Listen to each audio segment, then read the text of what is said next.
गेले 2 दिवस 3 दिवस एक नरेटिव्ह तिकडनं बीजेपीकडनं सेट होत आहे की जे काही फेक नरेटिव्ह होतं त्याला आम्ही काउंटर करण्यासाठी ब्रेक करण्यासाठी आम्ही जनतेत जाणार आहोत. वोट जे काही जिहाद होतं त्याच्या विरोधात आम्ही लोकांकडे जाऊन बोलणार आहोत. तर ओव्हरऑल महाविकास आघाडी याची ह्या संदर्भातली भूमिका नाही. वोट जिहाद म्हणजे काय? कारण स्वतः नरेंद्र मोदीजींनी सांगितलं होतं की ते त्यांचं बालपण मुस्लिम कुटुंबियांच्या सान्निध्यात गेलेलं आहे. ईदच्या मिरवणुकीत ते ताज्या खाल्लं जायचे, त्यांच्या घरचं जेवण ते जेवायचे.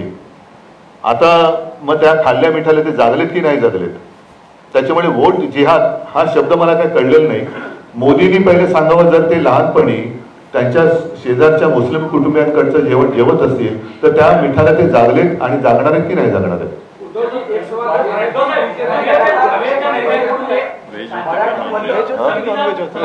नाही, ते मी फक्त मिठाचं बोललोय. मीठ नॉनव्हेज आणि व्हेज दोन्ही जेवणात टाकतात, त्याच्यामुळे ते जेवण काय जेवले ते त्यांनी सांगावं. आणि त्याच्यानंतर त्यांनी गोवंशात्य बंदी पुढे करणार आहेत का?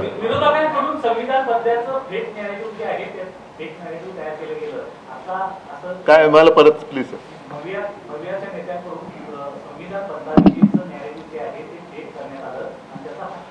बरं ठीक आहे, यांना मतं दिली तर तुमची संपत्ती हे जास्त मुलं होणाऱ्यांना वाटतील, हे काय खरं नॅरेटिव्ह होतं? मंगळसूत्र उचलून नेतील, तुमच्या घरातले नळ कापून नेतील, तुमचं वीज, हे काय खरं नॅरेटिव्ह होतं? तुमची म्हैस चोरून नेतील, हे काय खरेपणा होता? नकली संतान, नकली सेना, हे काय खरं नॅरेटिव्ह होतं? आणि मी प्रत्येकाला नोकरी देईन, प्रत्येकाला घर देईन, हे काय खरं नॅरेटिव्ह होतं? उद्योगधंदे वाढवेन, हे काय खरं नॅरेटिव्ह होतं?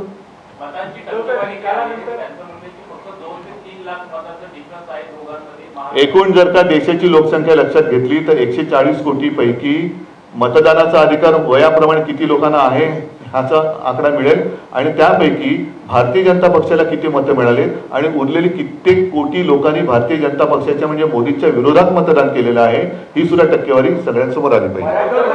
मला वाटतं बाकीच्यांना जरा विचार.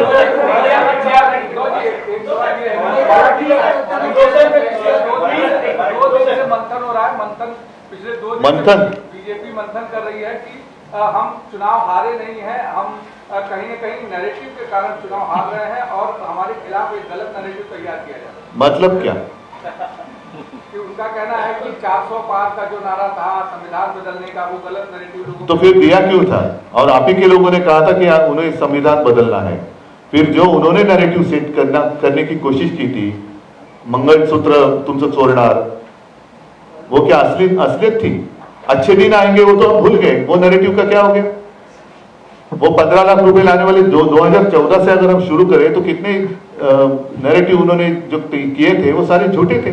मोदी गारंटी का क्या हो गया? आपके घर से आपकी तोटी वो निकाल कर लेके जाएंगे, क्या ये संभव है? वीज कनेक्शन काट दिया जाएगा, क्या ये संभव है? तो ये झूठ नहीं था.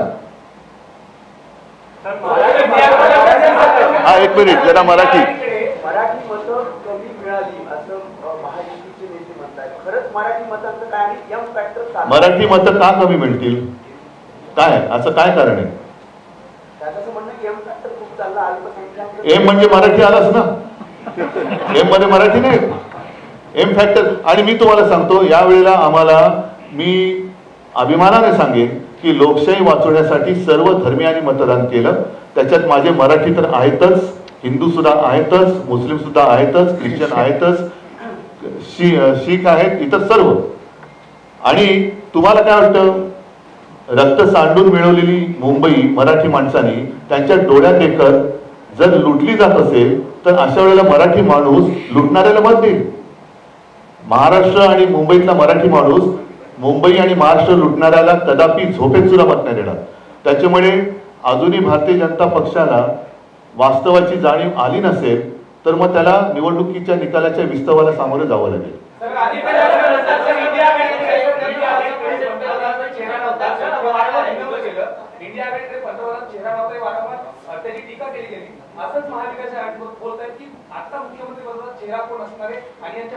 त्यांच्याकडे कोण असणार पहिला ठरवा ना. त्यांच्याकडे कोण आहे आता प्रश्न त्यांच्याकडे पण आहे. कारण मला आठवते मी मुख्यमंत्री असताना देवेंद्र फडणवीसांनी ते काय म्हटलं होतं, ते वसली 3 गावं 2 काय एक बसेची ना. आता हालत त्यांची तशीच आहे, तिन्हीच्या तिन्ही ओसाड आहेत, एक सुद्धा बसत नाहीये. उद्धव साहेब आधी म्हणतात की अरे मला बाकी जरा बाकी पवार साहेब